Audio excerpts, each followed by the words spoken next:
First time kong gagawin to. Ipapakita ko sa inyo ang aking a day in my life.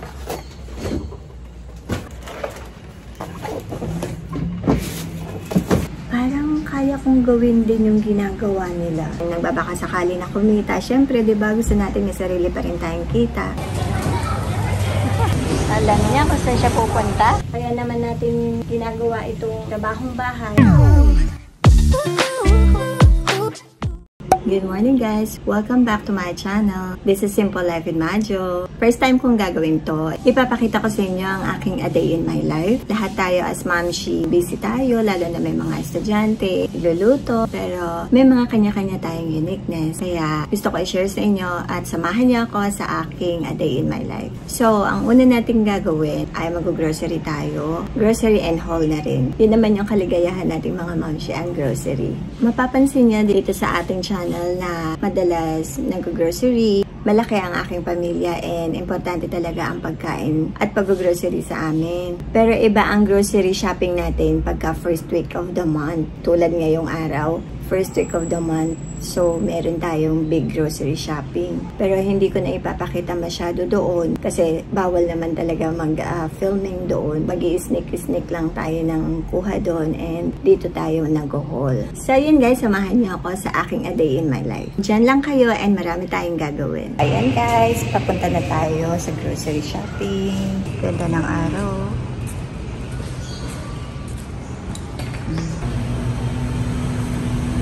Dito na tayo sa SNR.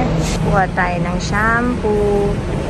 Shampoo and conditioner. Ito na lang ulit. Mabango to. Dito na tayo sa Needs. Malapit na tayo matapos. Ano to? Rattan fruits. Rattan fruits pala. Hindi ko alam. Okay, veggie na tayo. Ayan na. Update. Nasa cashier na kami. Dito. Circle over there.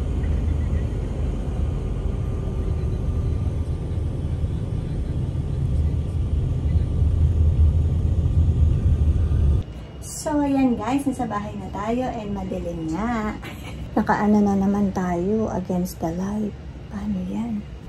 Umpisahan ko sa fresh meats. 3 kilos na. Ito yung gusto ko na kilo ng drumstick.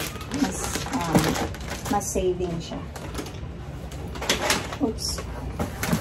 Ito yung mga wraps. Tortilla wraps. Gusto namin yung parang burger wrap siya. Ito muna tayo sa mga pang freezer. And 2 nuggets. Green peas. Mga ingredients. Ito binili ko kasi mahal ang spinach.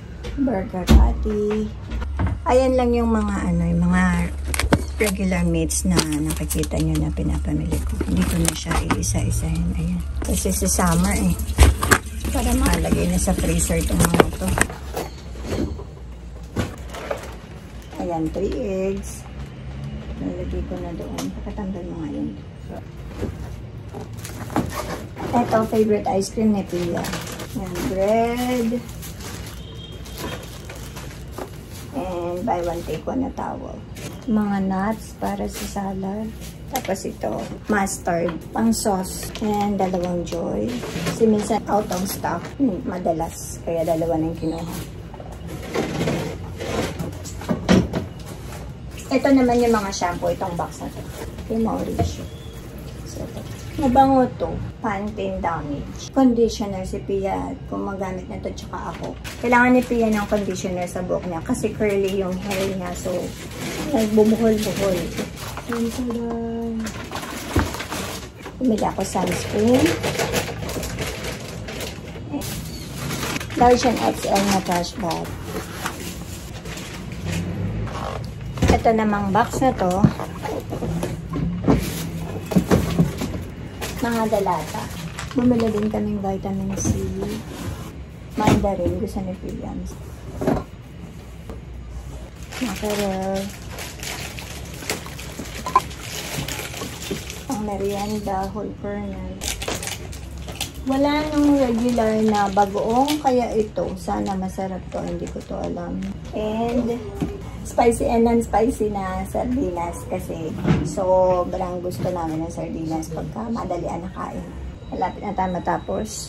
Mga veggie lang pala to. Dito naman tayo sa veggie. Konti lang ang veggie na kinuha ko ngayon kasi kulang pa to, mamimili pa tayo ng iba pa sa hypermarket. Yung mga sa hypermarket ko lang siya nakukuha. Bumaba ang kamatis, so 300 plus na 160 na lang. Bumaba ng kalahati. And chia seeds, pangpababa ng cholesterol. Pareho kami ni Mauricio. Ito, bok choy. 3 kilos na sibuyas. Toge. Gusto nga ng mga bata ito. Kailangan maluto ko na ito mamaya kung hindi malulusaw siya. And kamote. Luto na tayo. Maganda yung ganito na nakapack na. Tapos ganito siya. Sabi ni Morris parang hindi na daw ako mahirapan magkagana. Ganun din naman yung price niya sa 1 tray na ganito. Siya lang muna paglutuan ko kasi meron pa ako nung niluto ko ito. Ito, niluto ko kagabi. So, ininit na nila yan at pumasok na si Pia. Yan kinain ni Pia. Kailangan maubos natin ito ngayon. Bawal mag-aksaya. 3 lang lutuin natin para kay Mauricio lang. Lang.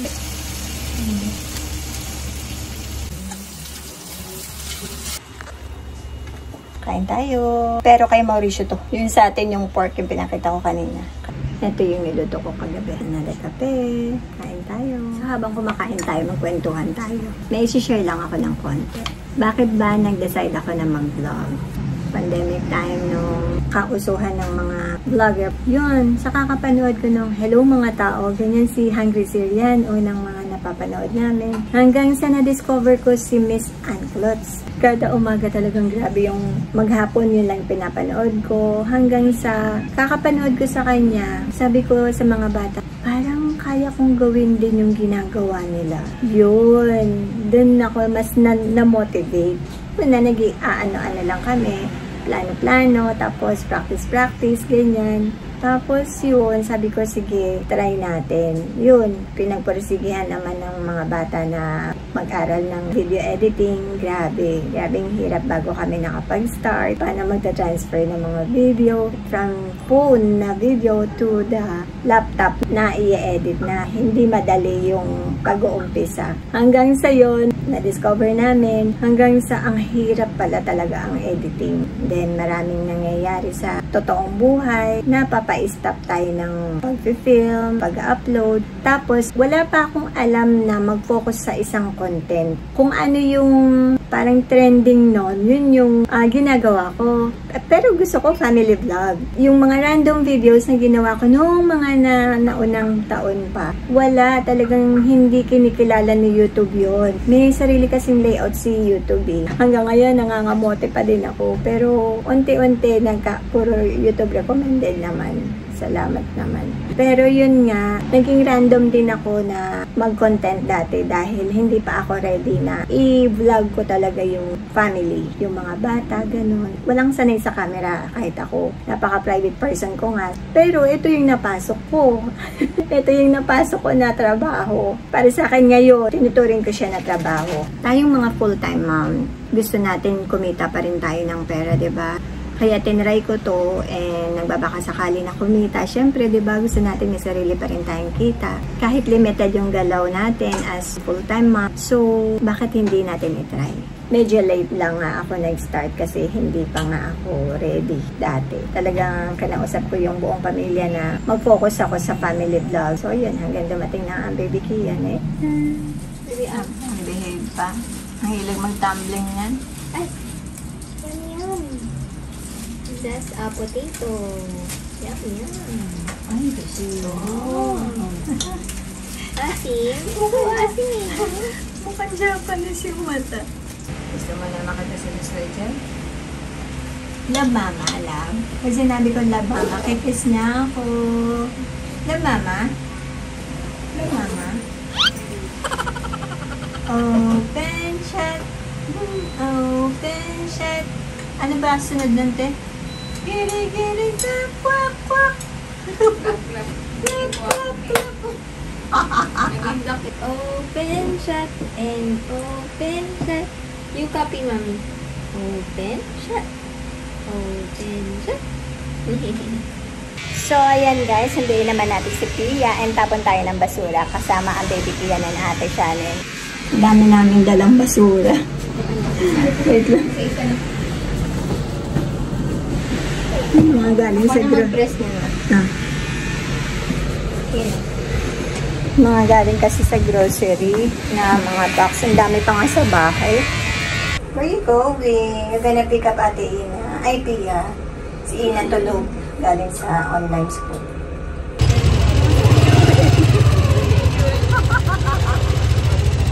Nandito na tayo sa school.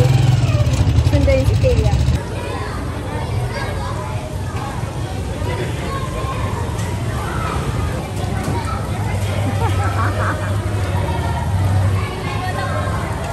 Bibili tayo ng milk tea muna.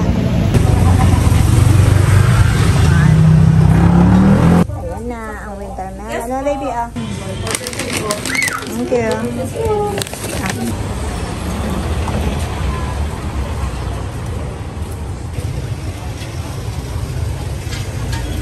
Nandito na tayo sila ate. Grabe ang init. Ito mainit na ulo, gutom na. Tsaka sa init, uhaw. Gusto niya muna daw dito sa may clubhouse. Mahangin din kasi kahit na maaraw. Ito yung plastic na plastic bag and ano ba to? Sando bag para sa basura sa lababo and plastic labo para kay Summer. Pang niya. Ang smile ng baby, Alam niya kung saan siya pupunta? Pupunta lang sa may light. Sa may machine. Kasi nakitagilid yung machine. Kaya nga eh. Pupuntahan pa rin. Oo nga no. Alam niya. Ano yung tinitignan niya dyan? May light? Yung light ng machine.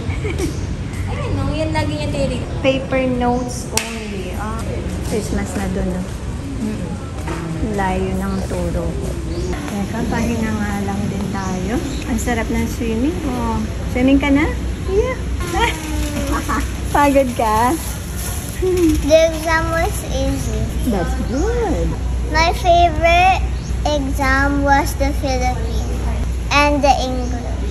Nakalimutan kumain ng fries. Dito kayong dalawa. Painom, patikim nga. Ano ba lasa niyan? Yung protein talaga ako. I still don't Marami pa akong hindi nabili sa grocery kanina sa SNR. Kasi yung iba na hindi natin nabili sa SNR, binibili ko yun sa local supermarket. So, mga ilang araw mamimili tayo sa supermarket. Kailangan ko na tong kamatis.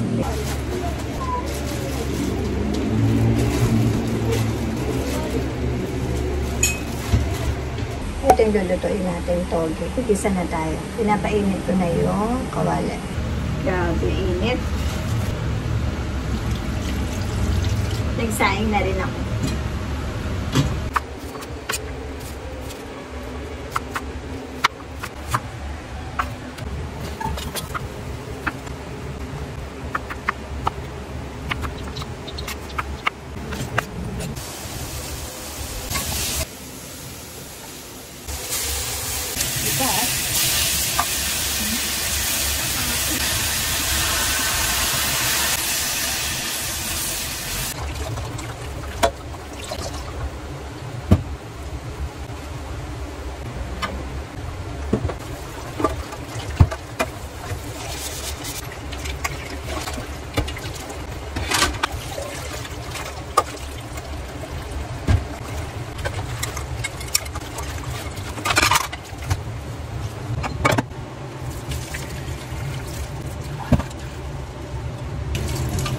Hugasan lang natin yung mga wala pa to kanilang almusal dahil sunod-sunod na yung mga ginawa ko.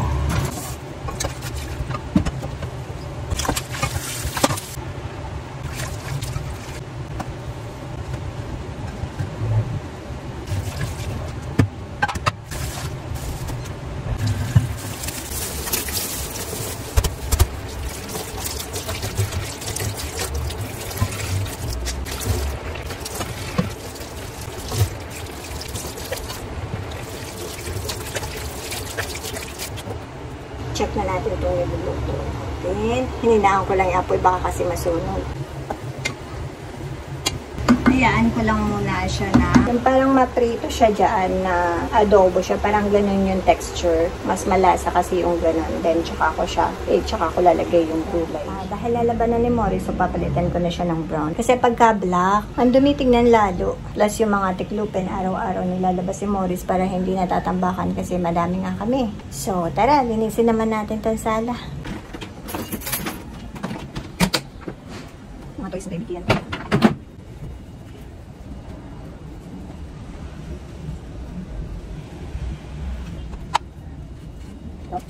Vacuum. Ada sesuatu yang sambil lari. Tubig.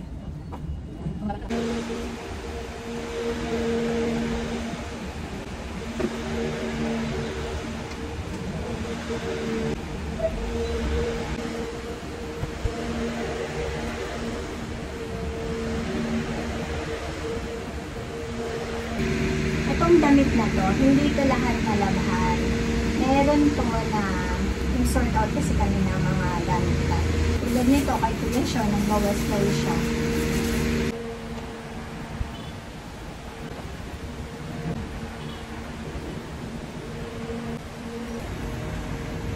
Ayan na. Hindi na siya mukhang mas magulo. Hindi ko lahat tinatapos ng trabaho ko, lalo na at alam ko na meron akong dapat tapusin. Katulad halimbawa, kailangan magtiklop. Pag malaki yung oras ko, binubukod ko yan, sinasegregate ko, yung mga kanya-kanya nilang damit, hindi ko tinitiklop, hinahayaan ko na sila magtiklop. Binubukod-bukod ko lang. Tapos sila na magtitiklop, sila maglalagay sa damitan. Unti-unti ko yan ginagawa kasi hindi naman siya masyadong importante.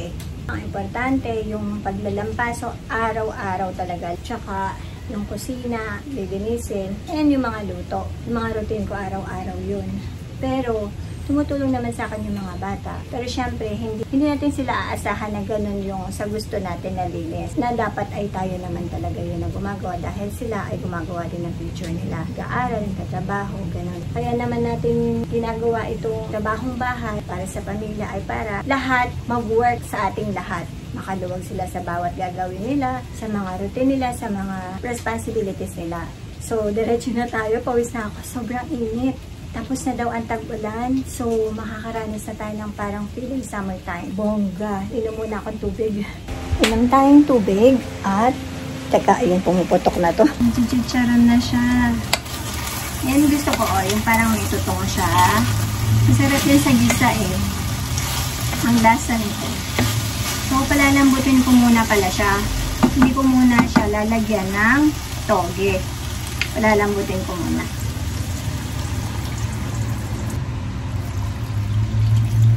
Mag-break muna tayo. Inom tayo ng Caltrate. And ito yung lagayan ko ng tubig.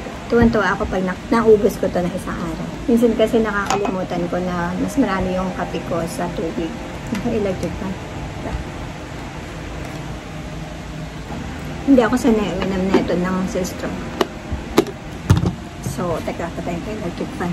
Hindi ko pinapwersa yung sarili ko na tapusin ko ng maghapon na walang hindi napapahinga. Papahinga ako, alambawa. Nagluto ako, naglinis sa kusina. Okay lang yan, papahinga muna ako. Para naman hindi pagod na pagod yung katawan natin, lalo na kung may edad na. Hinahinay lang matatapos din yan. Halos yung lahat ng makikita nyo dito ay yun yung araw-araw na routine ko bilang nanay. Sa mga full-time ma'am, paano nyo na-manage yung time nyo sa trabaho sa bahay? Sa akin naman, hindi naman talaga totally ako lahat ang gumagawa. Meron din time na yung mga bata sila yung kumikilos, nagluluto sila pag gusto nila magluto. Marami akong pahinga nun. Pero hindi ibig sabihin wala akong ginagawa. Meron pa din. Kasi tayo, hindi lang physical na may ginagawa tayo. Yung isip natin tumatakbo din, di ba? Paano tayo nagbabudget? Paano mapapagkasya yung pera ng isang buong buwan? Paano makakatipid? Mga kuryente, tubig, yan. Speaking of sa bills, malaki ang pamilya mo, malaki din ang bills mo. Sa kuryente, laki, 5 digit yan. Lalo, mainit yung panahon. Kaya sobrang salamat pagka umuulan, hindi kami nag-aircon masyado. Pagka naman tag-init, hindi rin kami masyadong nag-water heater. So, nakakalas lahat yun. Binawasan ko nga, sakala na ako nagluluto ng kanin. Pero sa rice cooker talaga ang gusto ko para hindi nasusunog yung ilalim ng kanin at lahat nakakain. Sakala na ako nagluluto. Inaagapan ko na lang na hindi masunog. Sa maliit na burner ko siya sinasalang, hindi sa malaki. So, yun. Ganun yung mga pagtitipid yung ginagawa ko. Lalo na mag-grocery ka, yung 20K mo, hindi ka nasiyahan. Hindi mo nakuha lahat. Bonggaan ng inflation. Sobra. Si Pia from school, nako, na-feel dehydrated siya. Ayan. Ang hina siya kanina nung umuwi. Kaya pala nag-ayana na. Dapat mag-playground pa tayo na. Kaya lang nang hina siya sa init tsaka gutom na. Inano ko lang siya ng, ano ba yan? Rice and egg. Ay, bread and egg. I mean bread and egg. Ayan, si Ina kakagising lang sa napping. Galing din siya sa online school. Habang kumakain ng fries na, naka-ready na ang ice cream. Ayan yung binili kanina sa SNR. Vanilla caramel. Iba-iba ng flavor yan, no? They're all vanilla, but with different fillings inside. The fillings is caramel and chocolate. Huwag natin ilahat yung toge. Ang dami masyado. Timplahan na natin. Black pepper. Gusto ko lagi may paprika. Garlic powder.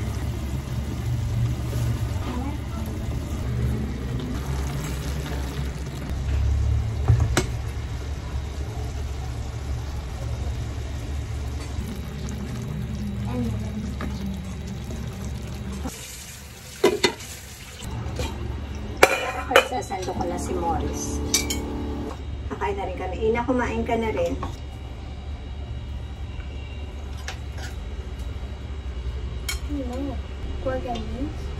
Sarap.